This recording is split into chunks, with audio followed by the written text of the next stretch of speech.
Are you impressed with them? You're impressed with them? Because the likes of them have led nations before into destruction. So they led their people like sheep off the edge of a cliff. And they've done it over and over again.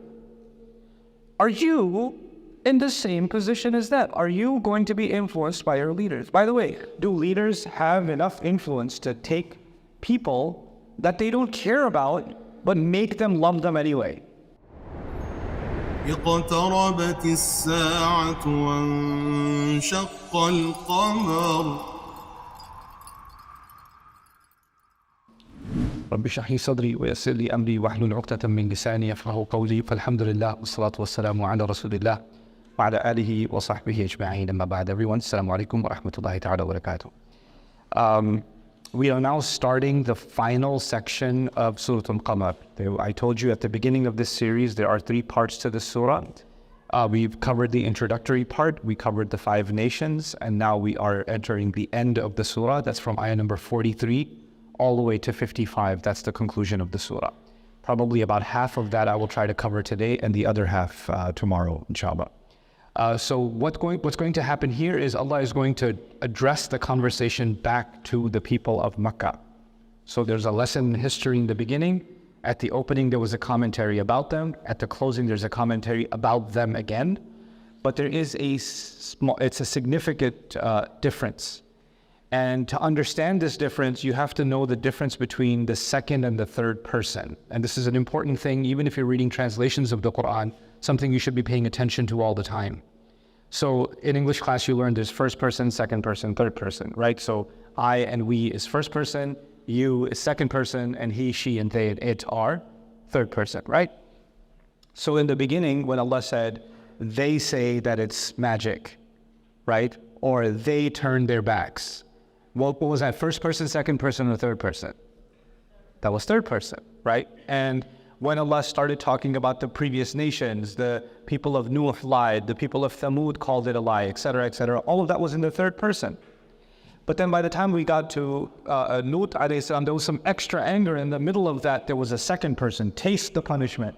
Because when you say taste my punishment and taste my warnings, that's not third person anymore, that is second person, right? So what happens in the Quran sometimes is there's a switch between the third person and the second person and the first person.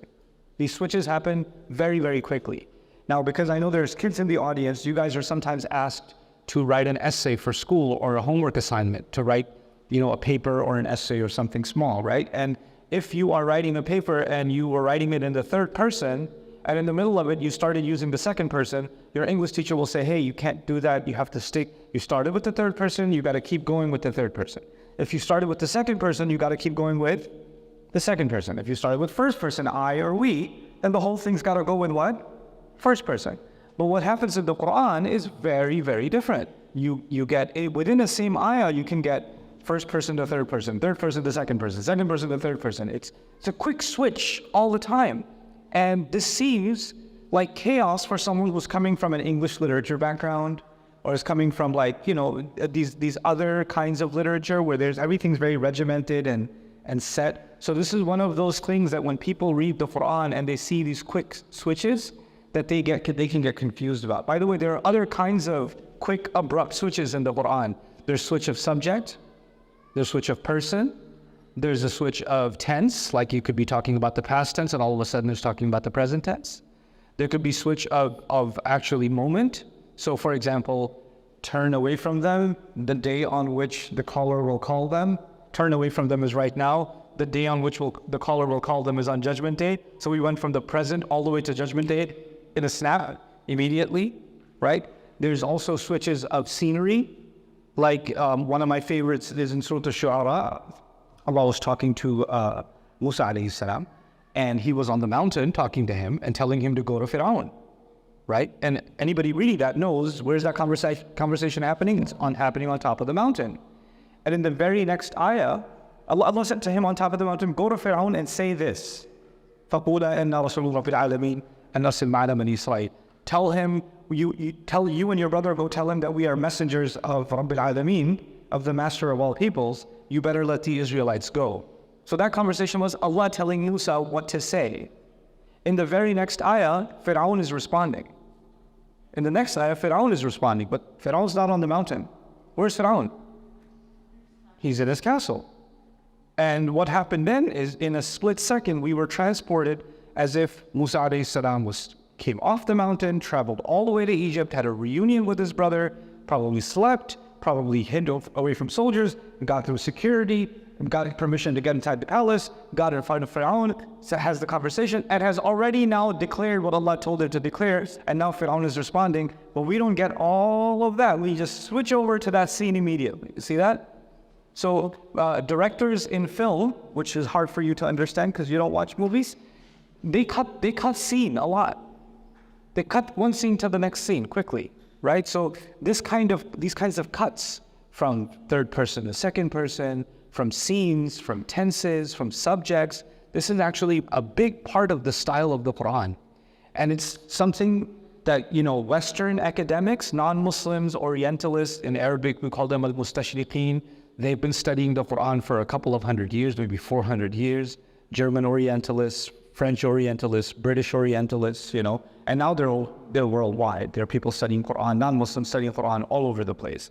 I went to a library in Palermo, in Italy, a Quran studies library that's 400 years old, right? Where non-Muslims are studying tafsir. They had every tafsir imaginable, they had it in the library. It was a nicer library than I've seen in any masjids. That was their library. It was all Orientalists study, and they study until lunch break, and then they go have a vodka together. That's what they do. But they have that history, right? So when some of them, like Nudigi, for example, an Orientalist, when he first read the Quran and translated it and did some work on it, he said the Quran is chaotic. It just jumps from one thing to another. It's altogether an unimpressive text because it's incoherent, because it's making these switches. And that's because he has a standard in his mind for how a story should be told. He's got a standard for how literature should be. Like your English teacher has a standard for how an essay should be, right? And if you don't meet that standard, what happens? Oh, this is not good enough. But we know something, this is a quick side note, we know something about literature. People that make a breakthrough, somebody comes up with a new genre of music, a new style of poetry, a new style of storytelling, a new art form, a new way of making film, they always break the existing standard, don't they? And whenever they break an existing standard, they come up with something new, it takes the world by fire. And then everybody starts copying it because it was so amazing. But then after a while, that becomes the standard. And that becomes boring. And then somebody has to break that and do something crazy new altogether again. And then in the beginning, that's like, you can't do that. Nobody does that. That's not going to work. That's not how successful people do it. That's not the benchmark standard. And then something else comes along and breaks that standard, right? So the Quran actually broke even the standards that existed within Arabic poetry, within Arabic literature, and actually I would argue within the genre of literature altogether. The Quran stands unique as a body of literature that really can't be compared to anything in the existence, in the possession of human intellectual heritage. Like, doesn't matter if it's Russian literature, or if it's Semitic literature, or it's Mesopotamian literature, or it's English literature, or French literature, you can't find anything structured like the Quran. And because you can't compare it to anything, the easy answer is it's chaotic. The easy answer is, why are these switches happening? But there is actually a method, and it's got its own standard. And this is the last side comment I'll make for you on this subject. In every subject, there's a standard, right? And you are judged based on how close you are, how much you met the standard. Like at school, they have a standard. This is how much you got to score. If you meet that standard, you can move on to the next class. Right? So there's always these standards that we have to meet. Standardized tests, standardized exams, standardized requirements. But artists and creativity always, like I said earlier, what does it do? It breaks the standard. It keeps on breaking the standard. Because a truly creative artist actually has their own standard. They actually don't look at anybody else and want to copy what they've done, or they want to see what they've done, or that they actually want to do something entirely new, entirely themselves. But actually, if you really explore this idea, human creativity isn't actually creativity at all. Human creativity is some people built a house this way, other people built a house this way, other people built a house that way. I'm going to build it a totally new way, but still, some elements of your house were still a little bit of this, and a little bit of that, and a little bit of that. You still used essentially the same ingredients, you still use essentially the same science, but you produce something new altogether. You understand? So we're always taking from what somebody else has done and adding our own twist to it, like recipes, for example, right? It's not like somebody invented a tomato, right?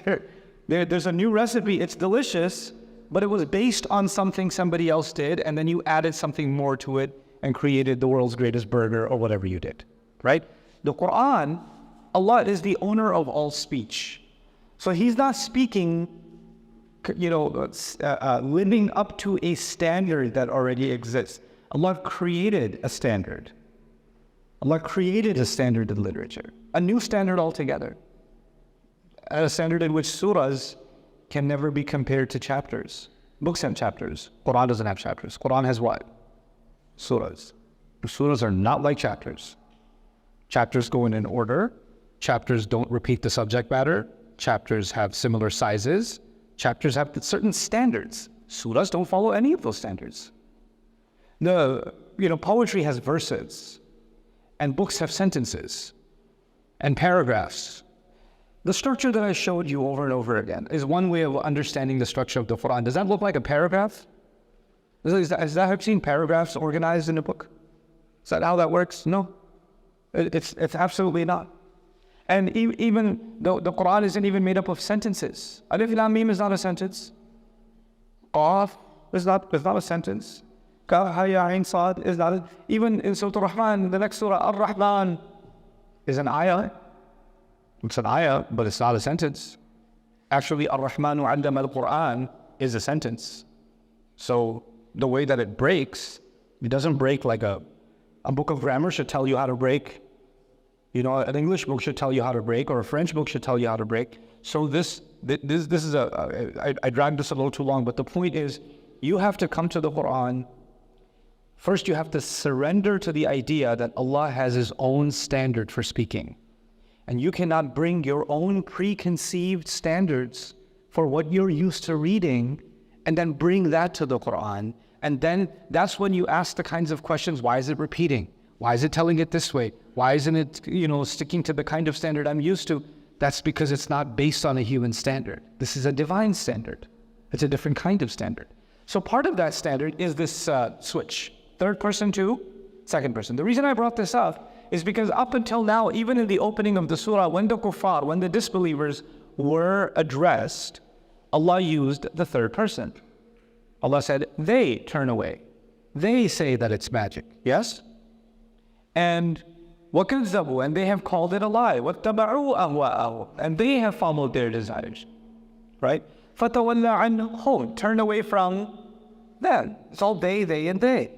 But now we get to ayah number 43 at the conclusion, and the first thing we find is a shock to that system. أَكُفَّارُكُمْ خَيْرٌ مِّنْ أُولَٰئِكُمْ أَمْ لَكُمْ بَرَاءَةٌ فِي الزُّبُرِ. Are your disbelievers better than all of those people that were destroyed? Or do you have some kind of immunity in ancient scriptures?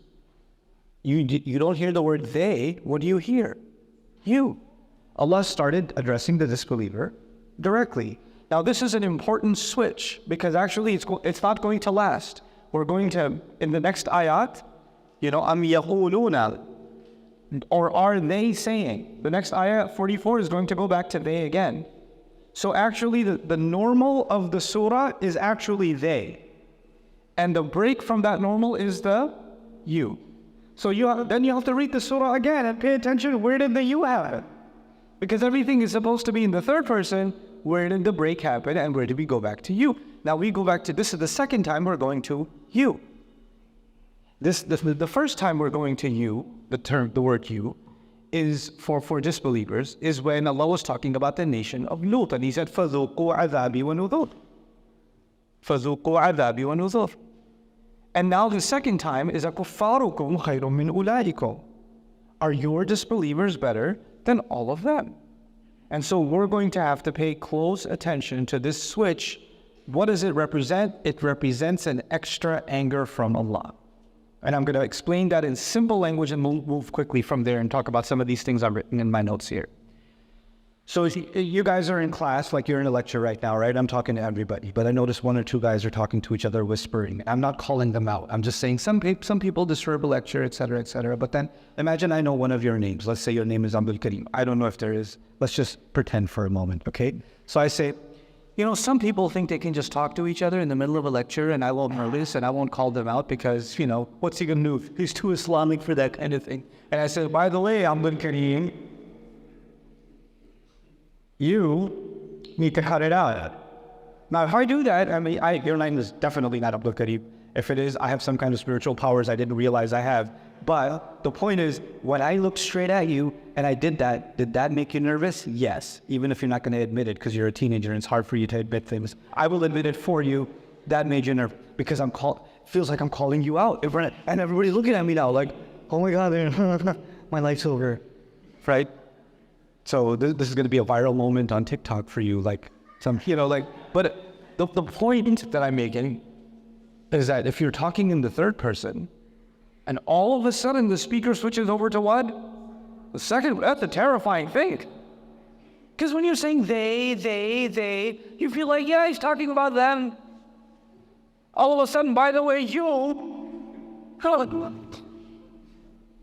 know, I do this experiment to teach this lesson one time because I used to teach Arabic in campus. I had students in front of me, adults, but I treat adults like juvenile children in my classroom. So I do these psychological experiments, torture really, but enjoy it. It's called teaching, but I call it torture.